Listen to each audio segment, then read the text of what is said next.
কেউ বলছে যে আমি এই এলাকার নেতা। আমি দেখেছি জামাতের অনেক নেতা পাশের নামে এই ঢাকা বিশ্ববিদ্যালয় আজকে সারাদিন ঘুরে বেরিয়েছে। তাহলে এই যে ঢাকা বিশ্ববিদ্যালয়ের ভিসি এবং প্রক্টর আমাদের পুলিং এজেন্ট দিতে গিয়ে আপনারা আমাদের সাথে নানান ধরনের প্রতারণা করেছেন। সেখানে নিরাপত্তা পাস নামে ঢাকা বিশ্ববিদ্যালয়ের বাইরে থেকে জামাত শিবিরের নেতা কর্মীদেরকে আপনারা ক্যাম্পাসে ঠাঁই দিয়েছেন। এটা কোনোভাবেই বরদাস্ত করার মতো ব্যাপার নয়। ঢাকা বিশ্ববিদ্যালয়ের শিক্ষার্থীদেরকে আমি শুভেচ্ছা জানাচ্ছি যে সকল প্রতিকূলতাকে উপেক্ষা করে তারা তাদের জায়গা থেকে দায়িত্ব পালনের চেষ্টা করে গেছেন ভোটাধিকার প্রয়োগের মধ্য দিয়ে। প্রিয় সাংবাদিক বন্ধুগণ, আজ সকাল থেকেই আপনারা আমাকে বিভিন্ন ভাবে জিজ্ঞাসা করার চেষ্টা করেছেন, ভাই কোন অভিযোগ অনুযোগ আছে কিনা। কিন্তু আমি বলেছিলাম, শুধু আজকে নয়, বিগত কয়েকদিন যাবত আমি টানা বলেছিলাম যে আমরা আর অভিযোগের রাজনীতিতে ফিরতে চাই না, আমরা পজিটিভ চিন্তা ভাবনা করতে চাই, আমরা শুধুমাত্র সামনে অগ্রসর হতে চাই। আমরা ভেবেছিলাম গণঅভ্যুত্থান পরবর্তী সময় এই ঢাকা বিশ্ববিদ্যালয়ের মাটি থেকে যেমন ভাবে ফ্যাসিস্টকে বিতাড়িত করা হয়েছে, রাজনৈতিক অপসংস্কৃতিকে বিতাড়িত করা হয়েছে, ঠিক একইভাবে এই ঢাকা বিশ্ববিদ্যালয়ের মাটি থেকে গোটা বাংলাদেশ ব্যাপী রাজনৈতিক সুন্দর সংস্কৃতিকে উপহার দিব এই ডাকসু নির্বাচনের মধ্য দিয়ে। আপনারা দেখেছেন সকাল থেকেই, গতকালকে আমি আপনাদেরকে জানিয়েছি যে আমার উপর, আমার সকল কর্মকাণ্ডের উপর অনলাইনে সাইবার অ্যাটাক হচ্ছে, সংবাদ সম্মেলন করেছিলাম। ঠিক একইভাবে আজকে সকাল থেকে আবারও অপপ্রচার করা হয়েছে আমার এগেনস্টে, আমি নাকি নির্বাচনী আচরণ বিধি লঙ্ঘন করে আমি কেন্দ্রে প্রবেশ করেছি। এই ধরনের মিস ইনফরমেশন, ডিসইনফরমেশন ছড়িয়ে বিশ্ববিদ্যালয়ের দায়িত্বশীল রিটার্নিং কর্মকর্তা আপনাদেরকে পর্যন্ত বিভ্রান্ত করতে বাধ্য করেছে। আমি আপনাদেরকে সাধুবাদ জানাই। শেষ পর্যন্ত আপনারা গঠনতন্ত্র করে এই অভিযোগ যে মিথ্যা সেটার স্বীকৃতি আপনারা দিয়েছেন, এজন্য আমি আপনাদেরকে সাধুবাদ জানাই। কিন্তু অল্প সময়ের মধ্যে এই যে মিস ইনফরমেশন ছড়িয়ে আমাদেরকে সাধারণ শিক্ষার্থীদের সামনে কলঙ্কিত করার চেষ্টা এবং অপচেষ্টা চালানো হয়েছে, সেটা বিশ্ববিদ্যালয়ের রিটার্নিং কর্মকর্তা কর্তৃক, একজন নির্বাচন কমিশন কর্তৃক।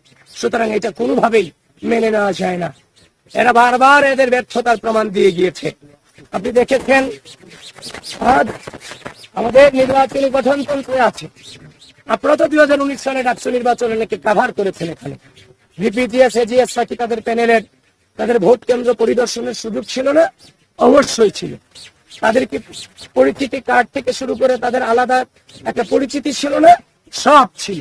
কিন্তু বিশ্ববিদ্যালয় প্রশাসন এসব আয়োজনে চরম ব্যর্থতার প্রমাণ দিয়েছে।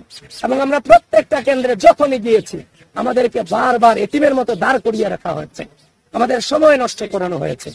শেষ পর্যন্ত দেখতে পেলাম রোকেয়া হলের একজন মেয়ে ভোট কেন্দ্র থেকে ভোট দিয়ে বেরিয়ে এসে আমাকে অভিযোগ করছে যে ভাই, যে ব্যালট পত্র আমাদেরকে দেওয়া হয়েছে সেখানে আগে থেকে সাদিককে এবং ফরহাদের নামে ক্রস চিহ্ন দেওয়া রাখা হয়েছে। সেটা শুধুমাত্র রোকেয়া হলে ঘটে নাই, সেই ঘটনায় অমর একুশে হলেও ঘটেছে। অমর একুশে হলে ভোট কেন্দ্র সেখানেও ঘটেছে। তখন আমি যখন দুটাই ইনভেস্টিগেশন করতে গেলাম, চিফ রিটার্নিং অফিসারের নির্দেশ ক্রমে আমি ভোট কেন্দ্রে প্রবেশ করলাম এবং তাদেরকে জিজ্ঞাসাবাদ যখন করলাম, জানার চেষ্টা করলাম, তারাও সেটা মেনে নিয়ে বললো এটা কিভাবে হয়েছে আমরা জানি না। সুতরাং স্পষ্ট ভাবে জানিয়ে দিতে চাই, যেহেতু ঘটনা দুই জায়গায় ঘটনা ঘটেছে, প্রমাণিত হয়েছে, তার মানে এর আগেও অনেক ব্যালটে সম্ভবত, আমরা যতটা নিশ্চিত হচ্ছি, আমরা জানি না কত ব্যালটে আগে থেকে চিহ্ন ভরে ব্যালট বক্স ভরে দিয়ে রাখা হয়েছে, সেটা আমাদের এখনো পর্যন্ত আমাদের জানা নাই। যেহেতু ঘটনা দুইটা প্রমাণ পেয়েছি, তার মানে এরকম ঘটনা আরো ঘটেছে, এটা নিঃসন্দেহে, এটা আমরা অনুমান করতে পারছি। তো এখন কথা হচ্ছে, একদিকে এটা করে বেড়ালেন, নির্বাচনী কারচুপি করলেন, এখন নির্বাচনী কারচুপি করার পরে উল্টো দায় দেওয়ার চেষ্টা করলেন। তারপর হচ্ছে যে আমাদের যে সকাল থেকে পুলিশ এজেন্ট থেকে শুরু করে আমাদের প্রার্থীদেরকে জ্বালানো হয়েছে। তারপরে হচ্ছে যে আমাদের যে সামনে যে আছে যে 41 জন ব্যক্তির নাম তো মনে রাখা পসিবল না কারো পক্ষে। 41টা ব্যালট নাম্বার কি মনে রাখা সম্ভব? তা আমরা যখন